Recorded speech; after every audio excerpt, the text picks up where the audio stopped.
রাসূলের মাথার মুকুট, সৈয়দুল মুরসালিন, ইমামুল মুরসালিন, আফতাবে নবুয়ত, শাহনশাহে রিসালাত, সুলতানে মদিনা, শামসুল হিদায়া, নূরে মুজাসসাম হুজুরে পুরনূর সাল্লাল্লাহু আলাইহি ওয়াসাল্লামের কদম মোবারকে সকল একবার পড়ি সাল্লাল্লাহু আলাইহি ওয়াসাল্লাম। হাজিরে মজলিস, আজকের পবিত্র ঈদ মিলাদুন নবী সাল্লাল্লাহু আলাইহি ওয়াসাল্লামের মাহফিলে আসতে পেরে, বসতে পেরে আমরা সবাই খুশি না বেজার? আওয়াজ দিয়ে বলেন খুশি না বেজার? আল্লাহ তাআলা আমাদেরকে আসার বসার তৌফিক দিলেন। তো হাজিরিন মজলিস, আমরা তো ঈদ মিলাদুন নবী মানি, কি বলেন? ঈদ অর্থ কি? আনন্দ, খুশি।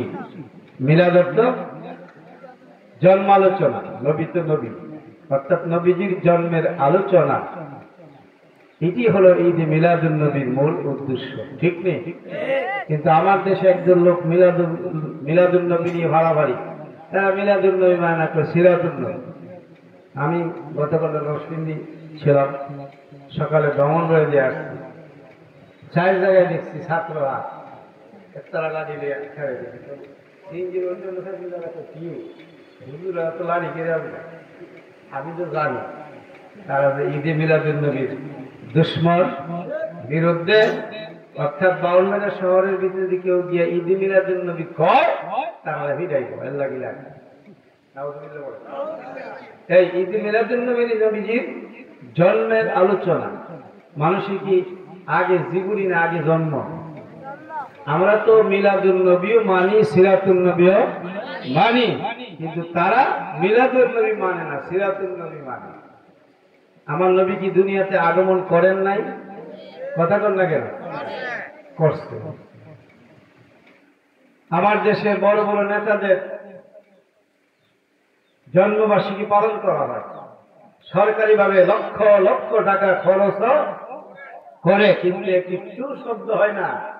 কথা বল, ঠিক কিনা বলে?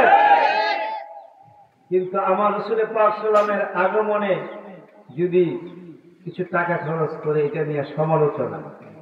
অথচ আবু বকর সিদ্দিক রাদিয়াল্লাহু আনহু বলছে, মান আনফাকা দিরহামান ইলা মাউলিদিন নবী সাল্লাল্লাহু আলাইহি ওয়াসাল্লাম কানা রাফিকি ফিল জান্নাহ। যে ব্যক্তি ঈদ মিলাদুন নবীর মাহফিলে একটি দিরহাম, একটি টাকা খরচ করলো, কানা রাফিকি ফিল জান্নাহ, সেই লোকটা জান্নাতের মধ্যে আমি আবু বকরের সাথী হব।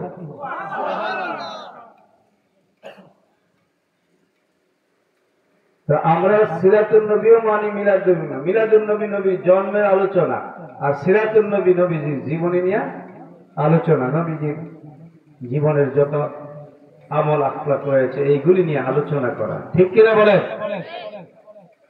রাসূল পাক সাল্লাল্লাহু আলাইহি ওয়াসাল্লামের জীবদ্দশায় তো সাহাবীরা নবীজির মিলাদের আলোচনা করতেন।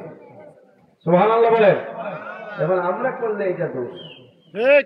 তোমার বাপের মৃত্যুবার্ষিকী, জন্মবার্ষিকী করতে পারো, সন্তানের জন্মবার্ষিকী করে না?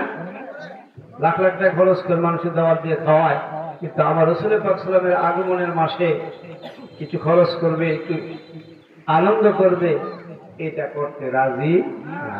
তারা এটা বিরোধিতা করুক, যারা বিরোধিতা করে তারা করুক না। আমার নবীজির আগমন ঘটেছে না? এই নবীজি দুনিয়াতে আসেনি? নবীজি আসছেন সবার শেষে, সব নবীদের শেষে, কিন্তু নবীজির সৃষ্টি কিন্তু সবকিছু।